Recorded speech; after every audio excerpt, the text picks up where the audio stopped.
자, 은혜 받으실 하나님 말씀은 민수기 5장 1절부터 22절까지 말씀을 우리 한 절씩 교독하겠습니다. 제가 먼저 읽습니다. 자, 오늘 말씀의 제목은 하나님의 뜻은 거룩입니다.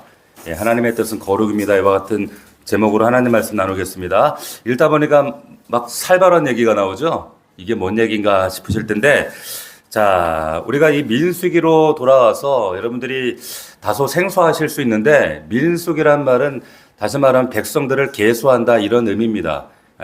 왜 그런가 하면 두 번의 인구조사가 나오기 때문에 그렇습니다. 1장, 2장에 나오고 26장에 인구조사가 나오는데 사실 우리는 민수기라고 부르지만 원래 이 성경책은 제목이 없어요. 근데 성경책은 원래 맨 앞에 제일 처음에 나오는 글자를 따라서 그게 제목입니다. 그러니까 사실은 이 민수기의 원래 제목은 이게 아니라 베미드마르 광야에서, 이게 원래 제목입니다. 광야에서 있었던 사건이에요. 그러니까 이걸 우리 성경을 번역한 분이 왜 그런지 모르지만 아마도 여기 이제 인구조사가 나오고 하니까 그래도 숫자들, 영어로는 넘버스 이렇게 돼 있거든요. 민수기가. 그러니까 아리트모이 이렇게 붙인 것 같은데, 이게 영어 성경, 라틴어에서 로마 성경, 한국 성경을 번역되면서 민수기 이렇게 바뀌어진 겁니다. 근데 제가 보기에는 원래 제목 그대로 광야에서라고 번역되는 것이 훨씬 좋을 뻔했어요. 거기가 더 가깝습니다. 왜냐하면 민수기 말씀은 이스라엘 백성들이 40년 광야 생활을 하는 동안 38년 동안 거의 90%가 넘는 이 38년에 관한 이야기가 기록된 곳이 민수기이기 때문에 그렇습니다. 왜 그렇게 오래 있었느냐? 그렇게 오래 있을 필요가 없었는데 불순종과 원망 때문이었어요. 그래서 38년 이렇게 된 겁니다. 자, 좀 복습하는 의미로 보세요. 그 인구 조사를 했더니 그 숫자를 세봤더니 이스라엘 20세 이상 남자 숫자가 60만 3,550명이었습니다. 자, 이 얘기 딱 들으면 별 감동이 없어요. 그래서 뭐 어쩌라고 이런 반응이 나오죠. 근데 이 숫자 뒤에 어마어마한 하나님의 히스토리가 있어요. 어떤 이야기?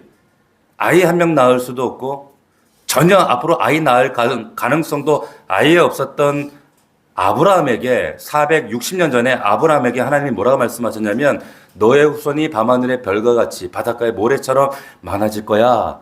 거짓말 같은 얘기를 하셨는데 민수기 1장을 딱 펴니까 그 약속이 성취됐다는 거예요. 할렐루야. 여러분 좀 놀라셔야 돼요. 그 숫자가 무려 60만 3,550명이다. 한 명도 아이를 낳을 수 없는 불임 가정에서 근데 하나님이 택하셔서 밤하늘 별과 같이 만들 거야. 그랬더니 그 남자만 20세 이상 60만 3,550명 하나님이 만드신 거예요. 할렐루야. 자, 그래서 백성의 수를 계수하는데 싸움에 나갈 만한 모든 자를 계수하라 그랬습니다. 이스라엘 백성들이 새로운 정체성을 얻습니다. 원래 이스라엘 백성들은 정체가 뭐예요? 노예였어요. 벽돌 굽고 벽돌 나르고 건축하던 피라미드 짓던 그런 노예였습니다. 그런데 이 노예로 일만 하던 자들이 새로운 정체성을 하나님께서 민수기에서 부여하시는데 놀랍게도 뭐라고요? 그들은 싸울 자라는 거예요. 여러분 그리스도인들은 싸우는 자들입니다. 부부싸움하라는 얘기가 아니에요.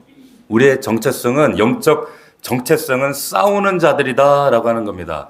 자, 이게 민수기의 얘기예요. 병역 기피는 대한민국에서 큰 죄예요. 영적 병역 기피자도 큰 죄입니다. 우리 목사만 영적 전쟁을 하는 것이 아니라 여러분들도 영적 전쟁을 하시는 그리스도의 좋은 군사로 부름받았음을 믿으시기 바랍니다. 할렐루야. 자, 오늘 설교 제목 이제 5장까지 간략하게 넘어온 거예요. 하나님의 거룩한 뜻, 이 제목이었는데 거룩을 유지하기 위해서 하나님께서 주신 명령들이 오늘 본문에 보면 나옵니다. 그게 뭐냐면 1절부터 보시면 이렇게 나와요. 뭐라고 나오는가? 1절 여호와께서 모세에게 말씀하여 이르시되 이스라엘 자손에게 명령하여 잘 들으세요. 모든 나병 환자와 유출증 있는 자와 죽음으로 부정하게 된 자를 다 진영 밖으로 내보내라 그랬어요. 자, 코로나 기간에 우리가 그 격리라는 말이 유행했어요. 사회적 거리두기 이런 말이 유행했는데 사실은 놀랍게도 전염병에 대한 격리와 사회적 거리두기를 제일 먼저 말씀하신 분이 하나님이세요. 하나님이. 자, 놀라운 사실은 당시 세균이나 바이러스에 관한 지식이 없었던, 그 존재를 몰랐던 시절이었는데, 현미경이 여러분 언제 발견됐냐면 19세기예요. 1898년에 네덜란드 베이 에른크라는 사람이 현미경을 발견하고 이 뭐 세균과 바이러스가 있구나. 그제서야 알게 됐는데 이 당시는 그런 존재를 몰랐어요. 전혀 몰랐던 시절이었는데, 그런데 하나님은 전염병 예방을 위해 격리와 거리두기를 명령하신 겁니다. 누구를 격리하라고 지금 성경에 말씀하셨어요? 세 사람이 등장하죠. 누구? 나병 환자, 유출증 있는 환자, 그리고 죽음으로 시체 만진 사람, 부정하게 된 자. 자, 소독하면 그 당시에는 소독할 수 있는 그런 방법이 없잖아요. 시체 부패가 진행되고 세균이 나오고 뭐 탄저균 나올 수도 있고 그러잖아요. 그런데 이걸 분리하라는 겁니다. 근데 이 말씀을 잘 보면 저 같으면 제 성격상 저는 왜 이렇게 해야만 하는지 좀 설명을 해주면 좋을 텐데, 제가 하나님이라면 야, 지금 내가 니네들을 왜 이렇게 이런 애들을 격리하라고 하냐면 세균이라는 게 이게 나와서 접촉하면 안 되기 때문에 심각한 문제이기 때문에 그래서 하라고 하는 거야. 알았지? 그런데 하나님이 이런 설명을 해줘요, 안 해줘요? 안 해주세요. 안 해주십니다. 그냥 격려하래요. 놀라운 건 뭐냐면 여러분 4절 보세요. 4절. 5장 4절을 같이 읽겠습니다. 시작. 행하여 그들을 진영 밖으로 보냈으니 곧 여호와께서 모세에게 이르신 대로 이스라엘 자손이 행했다는 거예요. 자, 이스라엘 자손이 행했더라. 보세요. 우리는 납득이 돼야, 이해가 돼야, 그래야 순종하고 행동해요. 믿음을 이런 식으로 믿는 분들이 있어요. 이해가 안 돼서 자기는 순종 안 한다는 거예요. 납득이 돼야 하지. 그런데 이스라엘 백성들이 다 이해한 게 아니에요. 보세요. 왜 이들을 격리하라고 하는지 하나님의 설명이, 자세한 얘기가, 친절한 그런 설명이 하나도 없어요. 이 이스라엘 백성들 가운데 왜요? 고개 갸우뚱한 사람도 없었을까요? 아니, 우리 어머니가 아픈데 어머니를 따로 광야 가운데 격리하래. 반발심 생기지 않을까? 가혹하게 그 얘기 들리지 않았을까? 그런데 백성들이 귀한 게 뭐냐면 그냥 순종하더라는 거예요. 자, 구약에 여러분 많은 명령들 한번 보십시오. 그 가운데 레위기에 나오는 것들 예를 들면 뭐 이거는 먹어라, 뭐 이런 것들은 먹지 말라. 주님이 친절하게 설명을 안 하세요. 왜 그래야 되는지, 뭐 쪽이 갈린 거는 먹고 그런 건 먹지 말고 되새김질하는 거 먹고 돼지는 먹지 말고, 그리고 출산 후에는 또 사모를 일정 기간 격리하고, 왜 그 기간 동안 부정한 거고 왜 격리를 해야 되는지 성경에 설명이 없어요. 근데 이스라엘 백성들은 순종해요. 근데 최근에 학계에서 왜 그랬는지가 이제 과학적으로 설명이 되어지고 보고가 되어진다는 거죠. 화면을 한번 열어봐 주시면 최근에 밝혀진 건데, 유대인들의 여러분 유아 사망률이 주변 나라들, 아랍 국가들, OECD 국가들보다 현저하게 낮다는 거예요. 현저하게. 저 화면을 보시면 여러분 초록색이 아랍 사람들 겁니다. 아랍 사람들. 자, 뒤에는 보이는데 앞에가 안 떴군요. 자,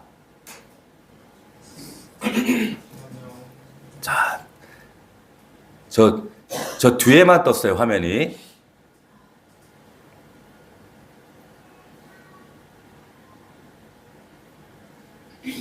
여러분 고개 한번 뒤로 한번 돌려보세요. 또 뒤에도 사라졌네.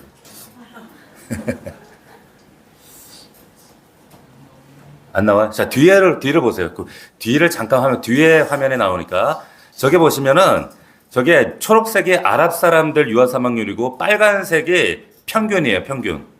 인류의 평균이고, 그런데 저기 파란색이 이스라엘 사람들 유아 평균 사망률이에요. 현격하게. 저게 보면은 저게 1975년부터 연구를 시작한 건데, 흐름에 따라서 이게 점차 이게 격차가 줄어들죠. 그러니까 이 과거에는 격차가 훨씬 컸다는 얘기예요. 컸다는 말입니다. 그러니까 같은 지역 사는데 이스라엘 백성들이 팔레스타인 땅에는 팔레스타인 사람들도 같이 살잖아요. 현격하게 낮아요. 주변 나라에 비해서. 왜? 비슷한 환경, 같은 땅, 비슷한 환경인데 왜 그래요? 왜 이렇게 낮을까요? 하나님이 뭐라 그랬냐면 아이가 태어나거든 산모가 부정하니 격리하래요. 격리. 예. 그래서 격리한 거예요. 근데 오늘 밝혀진 게 뭐예요? 세균이 아직 발견되기 전인데 몰랐어. 그 옛날이나 지금은 애들 이쁘면 덥석 끌어안고 뽀뽀하고 옛날에 만지고 막 그랬단 말이에요. 세균 감염 때문에 예전에 유아 사망률이 그렇게 높았던 거예요. 근데 하나님께서 격리해라. 그래서 이 유대인들은 이 말씀 때문에 유아 사망률이 현격하게 낮았어요. 자, 무슨 말이냐? 다 몰라도 순종했더니 유익하더라 그 말이에요. 아멘. 자, 레위기 11장에 보면 먹을 거 먹지 마. 우리 통독하면서 아니 하나님 뭘 이런 거 먹는 것까지 이렇게 세세하게 간섭이야. 그런데 하나님께서 설명 안 하세요. 왜 그래야 되는지.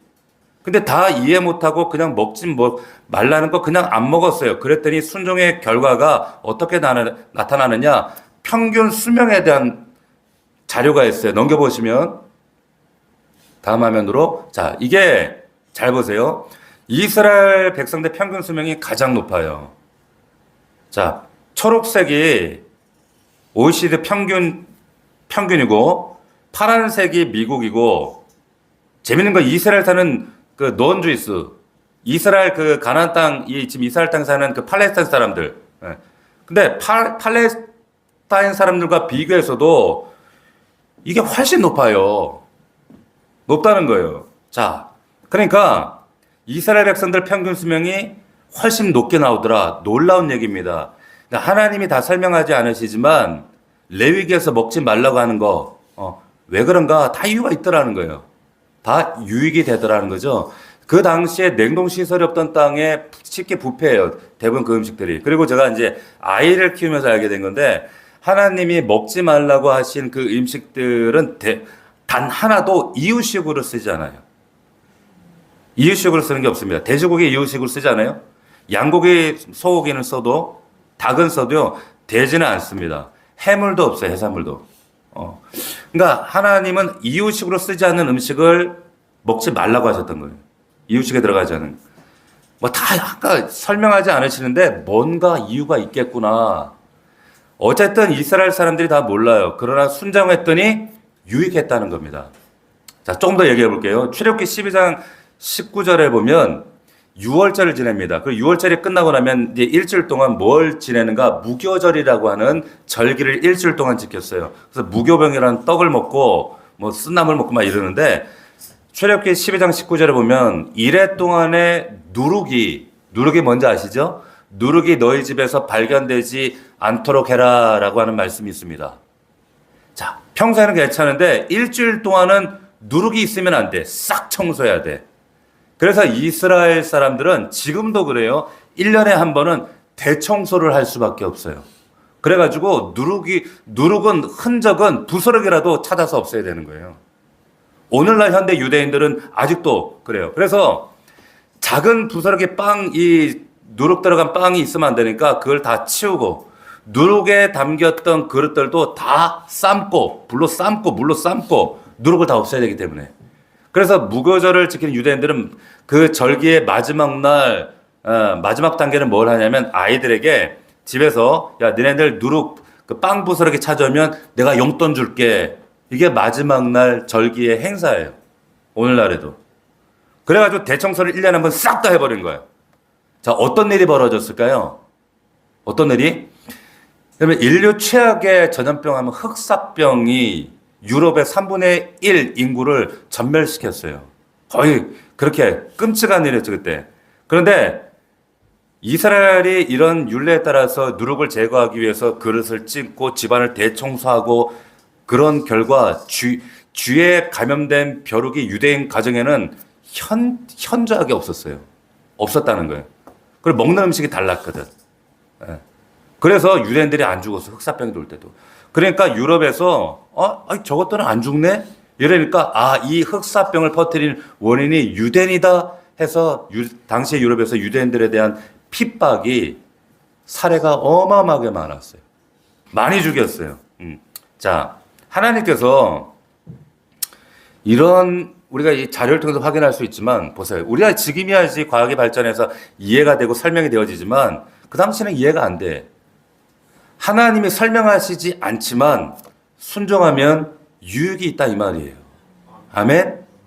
성경에 많은 말씀이 있는데 여러분 우리가 이해하고 납득이 돼서 우리가 순종하는 게 아닙니다. 자, 이해 못해도 순종하면 유익이 됩니다.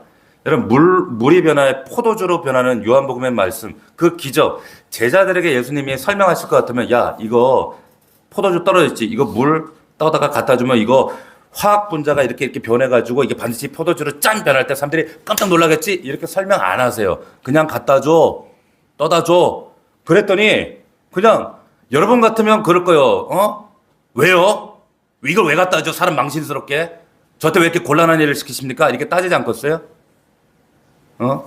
아니 믿어줘야 순종하죠. 이러지 않겠어요? 근데 물을 떠다 주려니까 순종했어요. 그랬더니 기적이 나타나더라는 거예요. 믿음의 방식은 똑똑하다고 나타나는 것이 아니라 순종할 때 나타나는 겁니다. 오병이어 기적 보세요. 주님 설명 안 했어요. 그냥 50명씩 앉혀라. 그리고 떡대다가 나눠줘라. 왜요? 뭐 하는 플레이입니까 이게? 그러지 않았어요. 다 이해 못해도 순종할 때 기적이 나더라는 겁니다. 할렐루야. 네. 우리 서빈이한테 왜 하루에 이빨을 3번씩 닦아야 되는지 설명해요 안 해요? 안 해요. 닦어 그냥. 그래야 좋은 거야. 그래야지 안 써. 뭐 그런 거 왜 충치 뭐 어쩌고 뭐 치과상으로 의학상으로 설명 안 해요. 순종하면 좋은 거예요. 왜 골고루 먹어야 되는지 우리 아이들한테 영양학적으로 설명하는 엄마가 없어요. 그냥 먹으면 좋아, 그냥 건강해, 설명 안 하는 거예요. 납득이 돼야, 설명이 돼야, 내가 이해가 돼야 순종한다고 생각하지 마십시오. 그런 건 믿음 아니에요. 그건 수학이고 과학이지.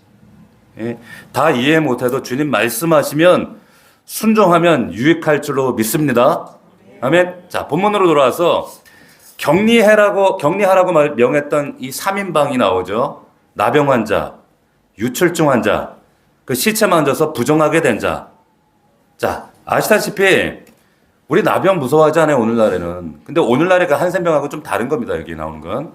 유출병 크게 두려워하지 않아. 시체 맞히는 거 다 소독하면 돼. 문제가 안 돼요. 근데 오늘날 우리가 더 경계하고 두려워해야 될 것이 뭔가? 영적으로 나병 걸린 거, 영적으로 유출병 걸린 거, 영적으로 죽은 것과 접촉하는 겁니다. 여러분 잘 들으세요. 여러분 나병이라고 하는 것은 뭐냐면 감각이 마비되어 있는 병입니다. 예? 무감각. 그래서 영적 나병이 더 무섭습니다. 영적으로 감각이 없어지는 거예요. 죄가 죄로 여겨지지 않아요. 영적으로 무감각해. 영적 유출병 환자, 입만 열면 불평불만 나와요. 입에서 세상 말이 나와요.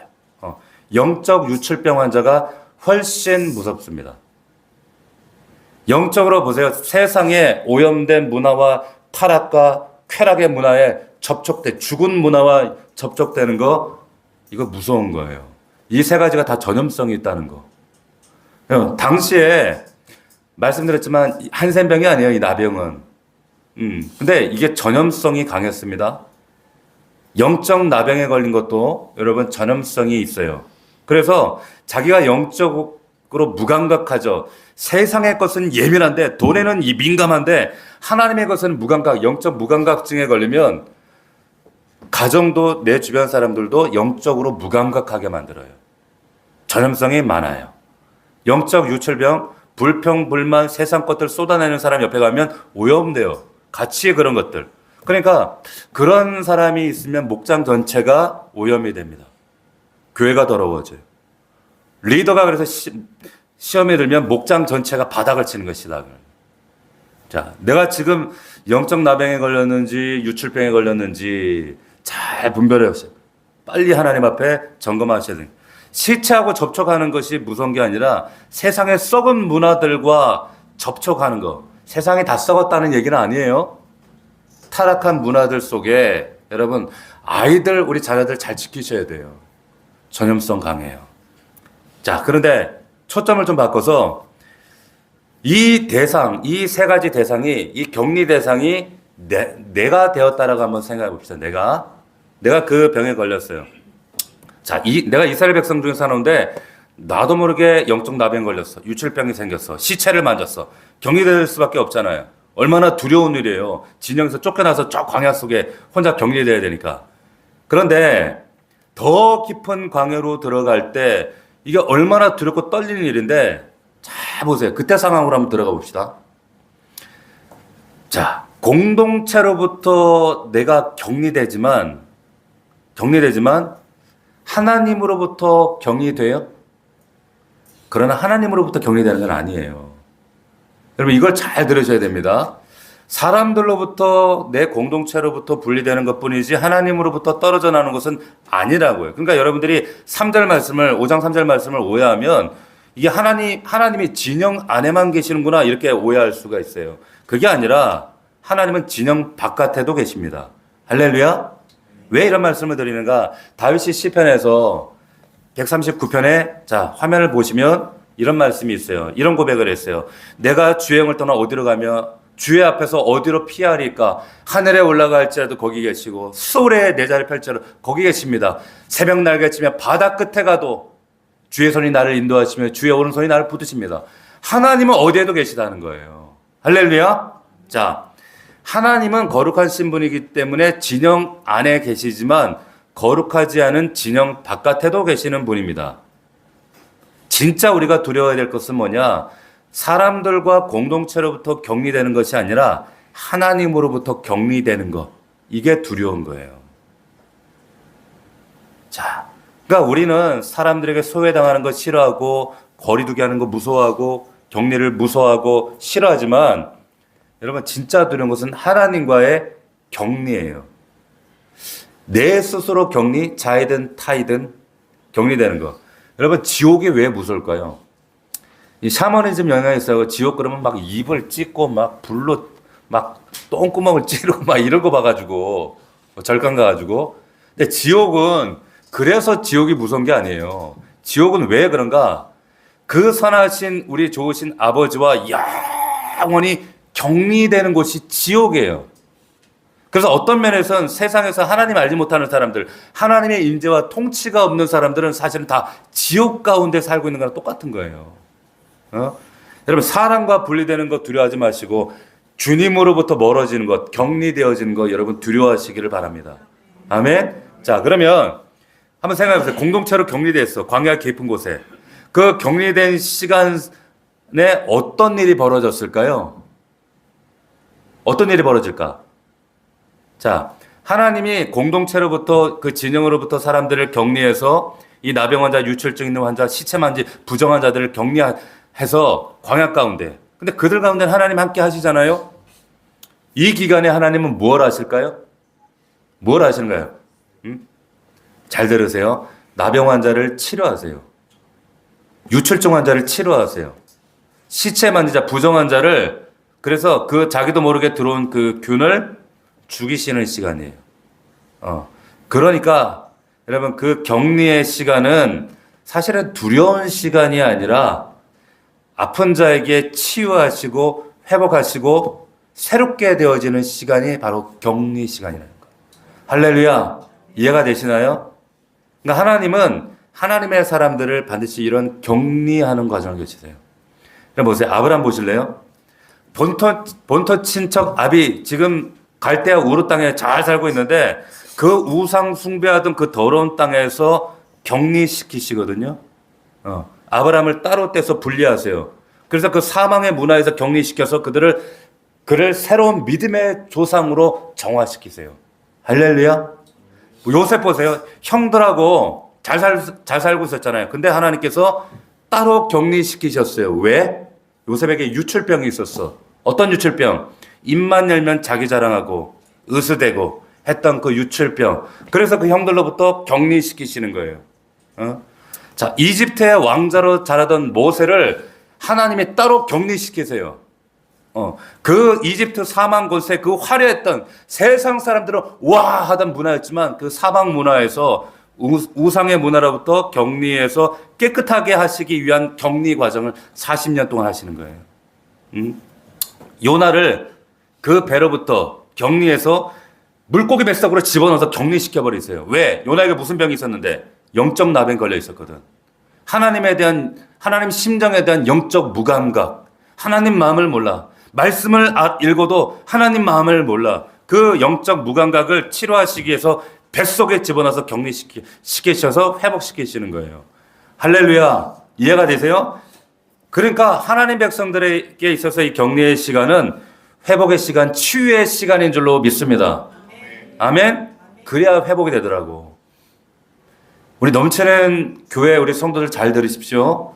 우리 성도들 가운데 지금 하나님께서 격리의 시간을 보내게 하시는 분들이 있어요. 잘 들으십시오. 하나님이 왜 나를 따로 고립시켜서 분리시켜서 격리시키고 나를 홀로 고독하게 하실까? 고립시키실까? 회복과 치유가 필요하기 때문입니다. 잘 들으세요. 여러분, 치열한 여러분 세상 삶 가운데 여러분을 그 중심 가운데서 끌어내서 여러분의 광야에서 하나님이 여러분의 영적 나병을 치유하세요. 불평과 원망을 유출한 내 입술을 치료하기를 원하세요. 매일마다 나도 모르게 세상 문화에 어떻게 다 이런 것도 안 하고 살아요 이러면서 타협하고 세상 문화 가운데 같이 접촉하고 살아가던 우리를 하나님께서 새롭게 격리시키셔서 우리를 새롭게 변화시키기를 원하신다는 거예요. 여러분 믿으십니까? 철저하게 여러분들 고립시키시는 거예요. 격리시키시는 거예요. 그래야 거룩해지기 때문에. 예.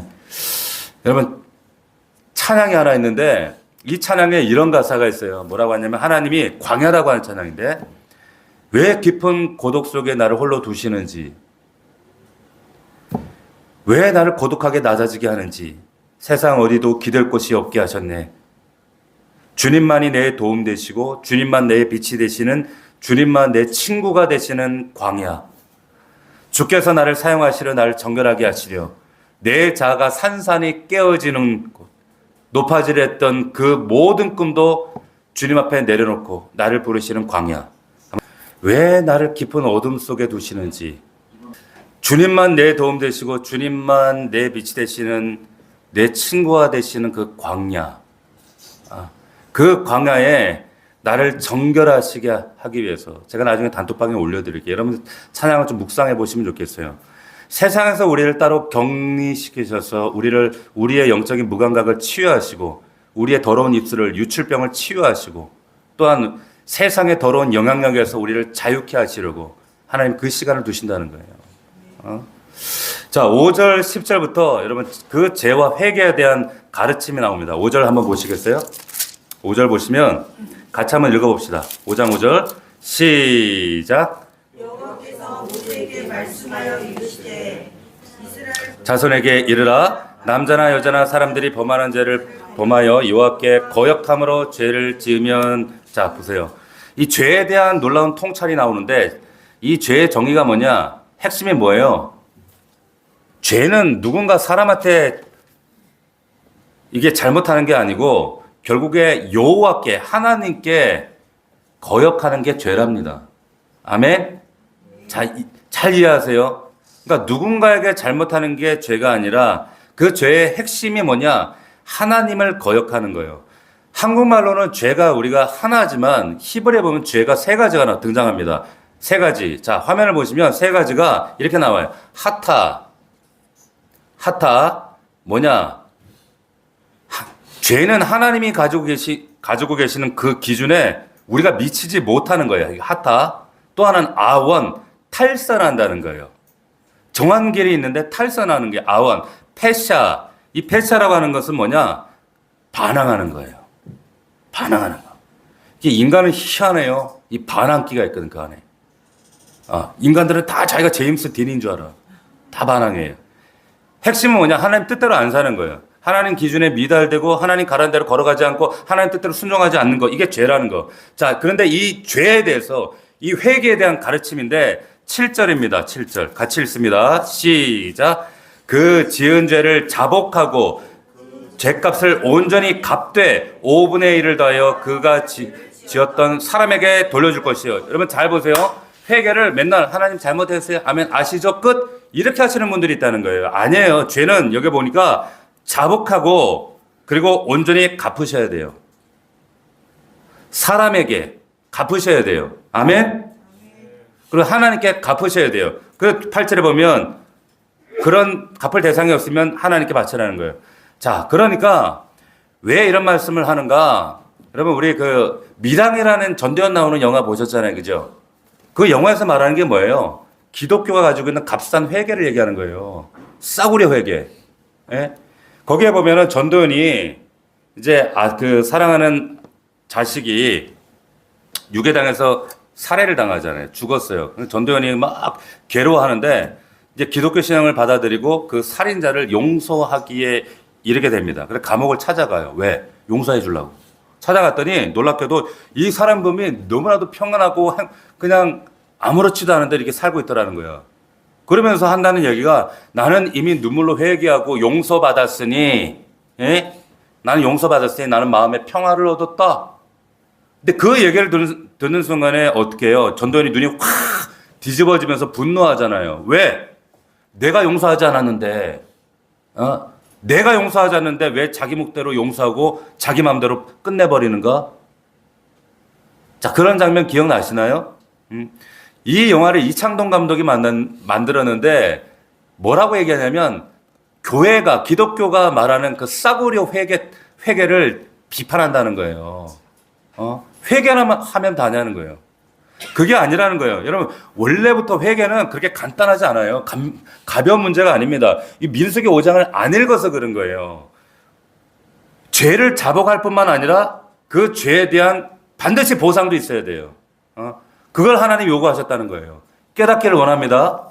아멘. 자, 11절부터 여러분부터 보시면 마지막 절까지. 이건 진짜 더 납득이 안 되지. 여기 보니까 가정 안에서 거룩이 깨어지는 경우, 불륜, 부정. 그러니까 혹시 아내가 외대한 게 아닐까 이런 의심이 남편이 들 때 어떻게 해야 되는가라고 하는 말씀이에요. 자, 그 최윤아라고 하는 이혼 전문 변호사 유명한 분이 있어요. 이분이 유퀴즈에 나와서 했던 얘기인데 이분이 이런 얘기 하더라고요. 자기가 변론하면서 지금까지 절대 잊혀지지 않는 변론이 하나 있대. 그게 뭔가 하면 이 자녀를 10년 넘게 키웠는데 알고 보니까 본인 자녀가 아니더라는 거야. 그래가지고 이제 소송이 벌어졌는데 이 아이를 좋은 학군으로 보내려고 막 투잡, 쓰리잡 해가면서 모아가지고 결국에 이 좋은 학군지로 이사도 가고 자녀 위에 그렇게 애를 썼는데 알고 보니까 본인 자녀가 아니더래. 얼마나 기가 막혀요. 그래가지고 그 남자분이 재판장에서 오열을 하시는데 감정이 너무 전달돼가지고 방청객하고 판사까지 다 울더라는 거예요. 잊을 수가 없더라는 거예요. 그러면서 이분이 어떤 얘기를 하냐면 나는 이 아이를 위해서만 살아왔고 이 아이한테 부족하지 않은 환경 주기 위해서 나라는 사람을 아예 삭제하고 아예 없다 생각하고 살아왔는데 이 아이가 내 자녀가 아니라 그러면 내 인생 전체가 부정당하는 거 아니냐, 없는 거 아니냐.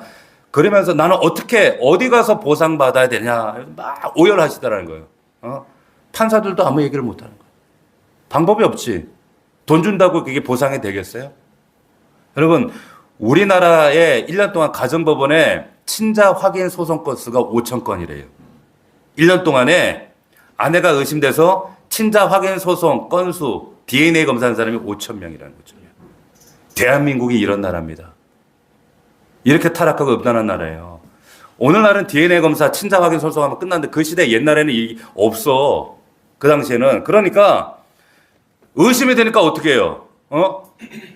그 상황에. 근데 그 당시에 근데 하나님의 말씀이 뭐라고 명하시는가 하면 흥미롭게도 16절 보시면 제사장은 그 여인을 가까이 오게 하여 요 앞에 세우라는 거예요. 하나님 앞에 그 문제를 가지고 오라는 불륜 문제를, 의심이 드는 문제를.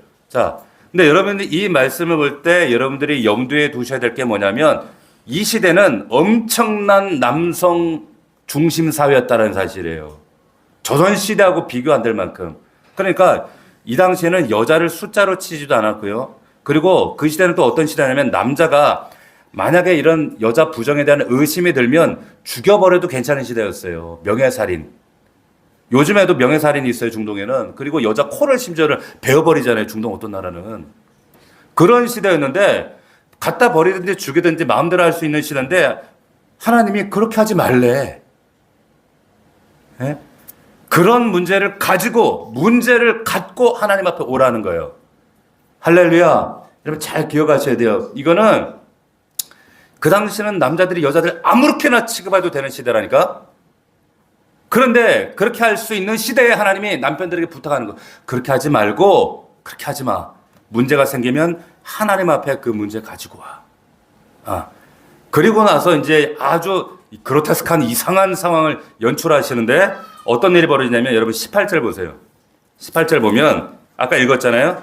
거기 보면은 막 이제 머리를 풀고 뭐 소재물을 손에 들고 진짜 쓴물을 마시게 해서 마시게 하는데 그러고 나면은 이제 27절을 보시면 그 물을 마시게 한 후에 만일 여인이 몸을 더럽히면 범죄였으면 이제는 어떻게 돼요? 쓴물이 뭐 진짜 잘못한 사람이면 물이 들어가서 배가 막 쓰고 아프고 붓고 넓적다리가 마르고 막 이런 일이 벌어지는 거야. 왜 하나님 이렇게까지 하셨을까요? 민수기 보면서 궁금하지 않았어요? 하나님의 의도가 있다는 거예요. 어떤 의도? 어떤 의도가? 이 과정을 통해 하나님이 의도하시는 것은 이거였어요. 뭐냐? 거룩한 두려움을 임하게 하는 거예요. 이 명령에 있으니까 이 여인이 두렵겠죠? 혹시 남편을 속이고 불륜을 했을지라도 하나님은 다 아신다는 거예요. 하나님은. 남편은 몰라도 하나님 다 안다. 잊지 말라는 거예요.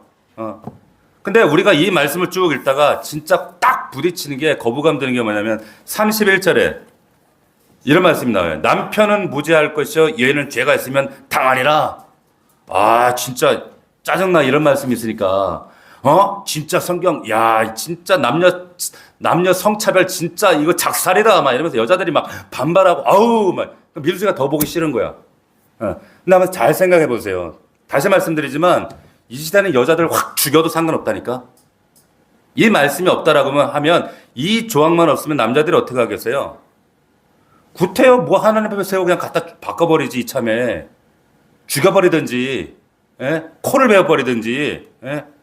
그런데 만약에 데려왔어? 만약에 여기 너 데려왔는데 만약에 무고죄다 그럼 남편 너 벌 받는다 이러면은 남자들이 굳이 데려오겠냐고. 근데 그런 조항이 없어.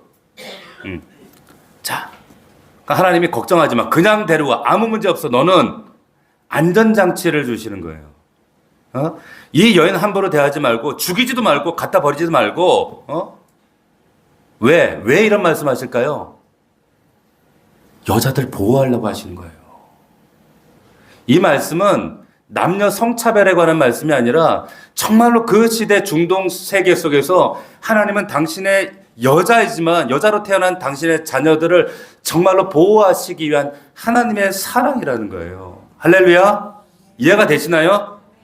이해가 안 되시는 분은 집에 가시다가 아마 이해가 되실 거예요. 자, 그러니까 이 말씀 너 의심만은 아내 죽여버리지 말고 하나님 앞에 데리고 나서 체크해. 너는 아무 문제 없어. 남편 너는 의심하는 너는 아무 문제 없으니까 걱정하지 말고 하나님께 데려와라. 남녀 차별을 조장하는 것이 아니라 여자를 보호하기 위해서. 우리 하나님이 이런 분이세요. 우리 아버지가 이런 분이라니까. 여러분 민수기 5장을 통해서 거룩을 지키시기 위한 하나님의 명령들 보세요. 나병 환자, 유출병 환자, 십체에 접촉한 자, 전염에 염려가 있으니까 격리시켜라. 죄 지은 문제 이거 심각하니까 반드시 해결해라. 꼭 은밀한 가정 안에서 생겨난 이런 부정의 문제가 있을 때 가정의 거룩을 유지하기 위해서 하나님 앞에 두려운 마음으로 이런 퍼포먼스 하며 살아라. 너무 감사하죠. 근데 여러분 아십니까? 이 민수기 5장에 있는 말씀, 이 말씀보다 더 중요한 게 뭔지 아세요? 율법을 완성하신 예수 그리스도를 보는 거예요. 이게 왜 놀랍냐면 이 민수기에서 지금 부정하다고 했던 이 부류의 사람들을 신약성경에 보면 주님이 다 만지셔서 고치셨다는 거예요. 만지면 안 돼요. 율법 위배예요. 보세요. 주님이 나병 환자를 만졌어요. 그리고 치유하셨잖아요. 12의 혈류병 앓던 여인을 만져서 구태여 만져서 친히 고치시잖아요. 할렐루야. 죽은 자들 소녀야 일어나라. 나사로야 일어나라. 죽은 자를 무덤까지 찾아가서 고치시잖아요. 이분이 우리 예수 그리스도. 그래서 보세요. 의심나는 것도 아니고 현장에서 가늠하다 잡힌 여자를 그냥 이유 없이 주님이 용서해 버리신단 말이에요. 여러분, 구약을 완성하시고 율법을 완성하시고, 그래서 주님이 예수 그리스도가 우리에게 소망이 되는 줄로 믿습니다. 그래서 그 주님을 우리가 예배하는 거예요. 그분이 하나님이시기 때문에 우리의 모든 영적인 병들, 모든 저주 허물들을 치유하시고 고치시는 하나님, 그 일을 위해서 내가 짊어져야 될 그 격리와 분리의 고통을 위해서 십자가에서 철저히 격리당하셔서, 하나님과 철저히 분리당하셔서 나를 위해 죽으신 분이에요. 할렐루야. 자, 누구보다 거룩하신 하나님이 부정한 나를 위해 죽으신 사건입니다.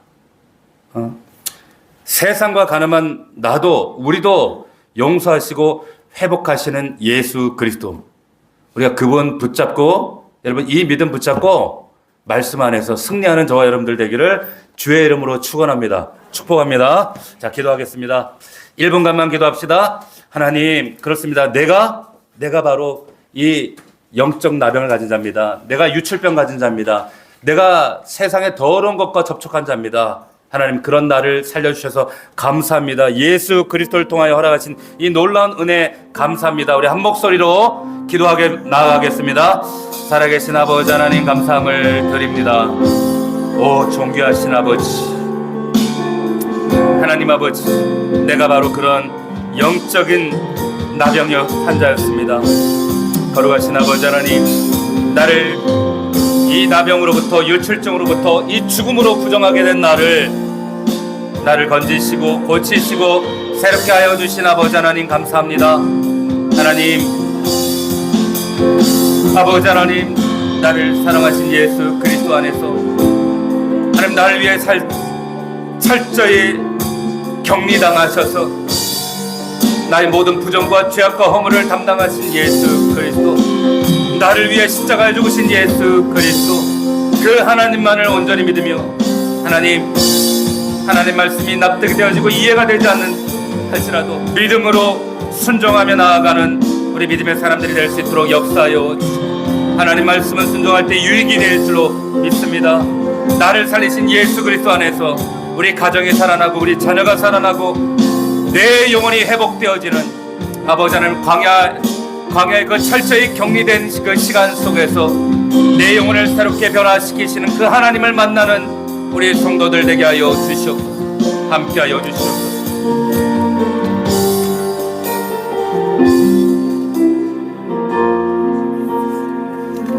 살아계신 아버지 하나님, 민수기에 등장했던 이 영적 나병 환자가, 이 유출병 환자가, 시체와 접촉하여 부정하게 된 자가 바로 나의 모습입니다. 하나님, 그러나 내가 짊어져야 될 이 저주와 허물을 십자가에서 철저히 격리당하신 예수 그리스도를 통하여 나를 구원하시고 나를 자유케 하시며 영원한 하나님의 나라의 그 백성된 하나님의 자녀로 살게 하신 그 하나님의 은혜와 사랑을 감사함을 드립니다. 이 은혜에 아버지 하나님 압도되어 살아가는 우리 성도들 되게 하여 주시옵시고, 이제는 아버지 하나님 더 이상 거룩을 상실하지 않고 예수 그리스도 안에서 그 생명과 거룩을 누리며 살아가는 우리 믿음의 종들 될 수 있도록 아버지 축복하여 주시옵소서. 믿사옵고 예수님의 이름으로 기도하옵나이다. 아멘.